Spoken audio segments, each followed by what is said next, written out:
Teroy Photo. So nakikita po natin na ito pong sitwasyon natin, yung effluent.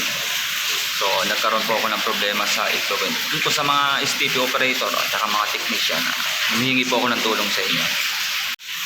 At sa mga kaibigan natin dyan, humihingi tayo ng tulong dito sa ating effluent pump 1 and 2.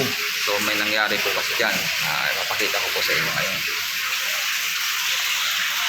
So nakikita nyo, naka high water po yung tubig natin, hindi po gumana yung effluent.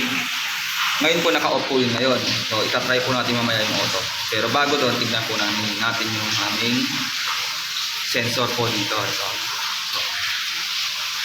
Sa akin naman po, okay na po ito eh. So, ilang beses na rin po naputol yan dahil sa tubig. Kapag nagdidilis po kasi kami, natatalsikan. So, kung may comment po kayo dito tungkol sa aming sensor, so mas maganda po na magbigay po kayo dito sa sensor po namin. So, naka-high water po siya. Abot niya na po yung high water na sensor. So, ito po ang sensor. Ngayon, tatanong nyo, sigurado po ako na okay to dahil po dito. So, papakita ko sa inyo yung relay. So, yung relay po namin ng effluent, so nakapula po. So, yung relay po namin dito, yan. Nakapula, ibig sabihin na sense niya yung sensor namin dito. O, tama po ba? So, na-sense po niya. Ang problema, hindi po gumagana yung auto niya. Kasi naiwanan kami ng tubig.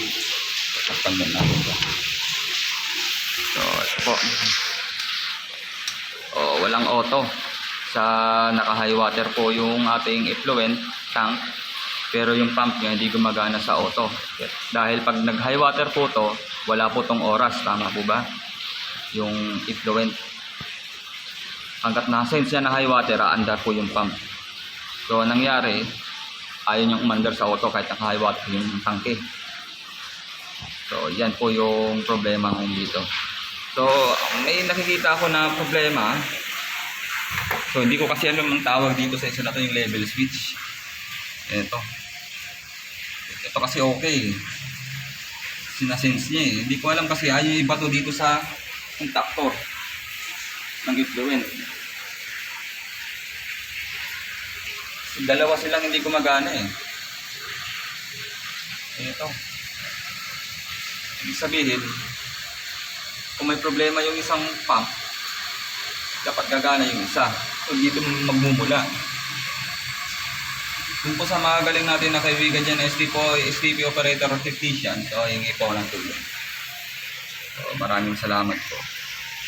So ang ginagawa namin dito is nagmamanual. So pakita ko ulit sa inyo po, subukan ulit natin. So, titignan natin wala talaga auto. Ayaw talaga. So kung either may yung selector switch may problema, sana yung isa gagana. Hiwalay naman kasi yan. High water sana. High water siya. High water yung kanyang sensor. High water din dito sa relay. So ayaw niya mag-automatic.